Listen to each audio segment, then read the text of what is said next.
আসসালামু আলাইকুম। আশা করি ভাইয়াপুরা সবাই ভালো আছেন। আলহামদুলিল্লাহ আমরাও সবাই ভালো আছি। প্রতিদিনের মতো আজকে বৃষ্টি পড়তেছে, তো ভাবলাম এখান থেকেই ব্লগটা শুরু করি। বৃষ্টি পড়লে গ্রামের মানুষের আসলে অনেক কষ্ট হয়।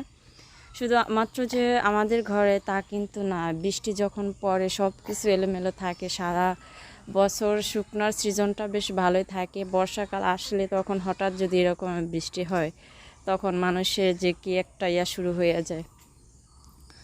যাই হোক, দুপুরে খাওয়া দাওয়া করার পরে দুপুরে মা আর আমি দুজনে মিলে বৃষ্টিতে ভিজা ভিজা রান্না করছিলাম। তো এত কষ্ট করে রান্না করছিলাম, ঘরে যদি একজন মানুষ থাকে তাহলে আমি দেখাইতে পারতাম। আসলে ওরা ওইভাবে করে কেউ ঘরেই থাকে না, বেশিরভাগ সময় বাইরে বাইরে থাকে, যেহেতু ছেলে মানুষ সেজন্য। তো দুঃখিত, সাফওয়ানের কারণে একটু কথা বলতে সমস্যা হয়ে যাইতেছিল। তারপরে সাফওয়ানের মার কাছে দিয়ে আসলাম, তো ভাবলাম এখন কথা বলাটা শেষ